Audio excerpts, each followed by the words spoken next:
Good morning from the Greenery. My name is Gary Mose. I'm the small garden design guy here.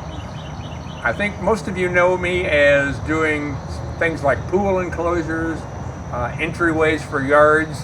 Today we're going to give you kind of a new wrinkle. It's a dilemma that I run into quite frequently, and that would be having a nice pot. What do I do with it on a covered porch? There's your traditional items you can use, things like boxwoods, but today I want to go in a little different direction. I like to do these with greenhouse plants. Now you're saying, greenhouse plants?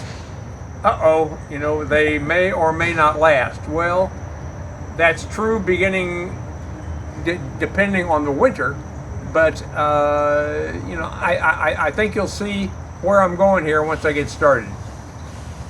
Right here we have a beautiful pot from Campagna, as a matter of fact. It's from the Greenery collection. And I'm going to start right here. Anybody can do this too. Anybody can build this however the way they want to. I'm going to start right here with one of the hardiest of the hardy, which is a bird's nest fern. I generally like to start in the middle or towards the back of the pot. Probably worth mentioning, I happen to have crushed up paper bags in here. That's something that you can do.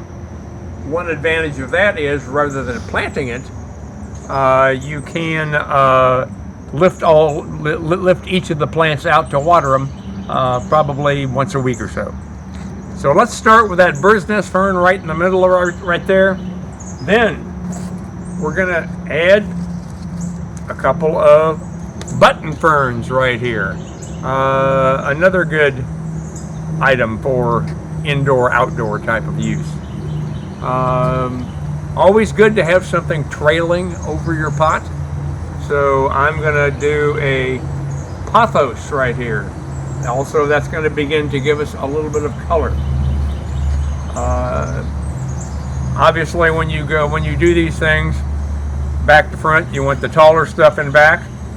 I'm going to add a little color here to this pot. I'm going to add a really pretty bromeliad right here, and I'm going to add a really pretty anthurium right here. Now, what do I have right here? I have a beautiful color pot. Will survive. I actually had one survive like this on my porch all through the entire winter. It kind of depends on the winter, but you just have to be prepared. Maybe you can cover them, whatever. I like kind of lush as well. So if you'll see in here, every plant is not always distinguishable, but everything is kind of working together. Let's say I lose a plant in here. No problem. My pothos went for one reason or the other. Who knows? Let's change around right there to a Hoya. Again, very nice. Get a nice drape right there. I like to make these kind of colorful.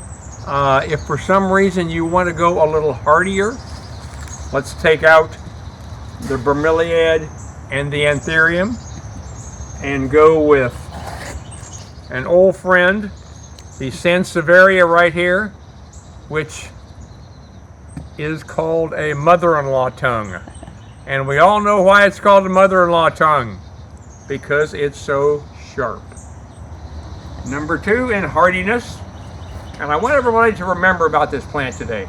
This is really, to me, an underused greenhouse plant. It's called a ZZ plant. It's actually a distant member of the palm family.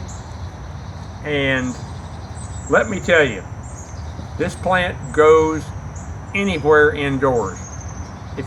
Everybody has a dark corner inside a corner that, I don't know, is kind of neglected.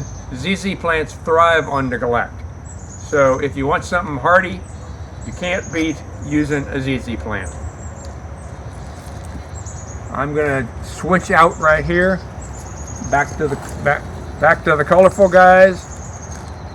And what do I have right here but a nice pot for my covered porch.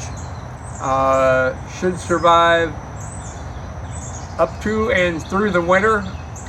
You might lose a plant or two, but again, they can always be replaced. So just something different for you to try at the greenery. Thanks a lot, and we'll see you next time.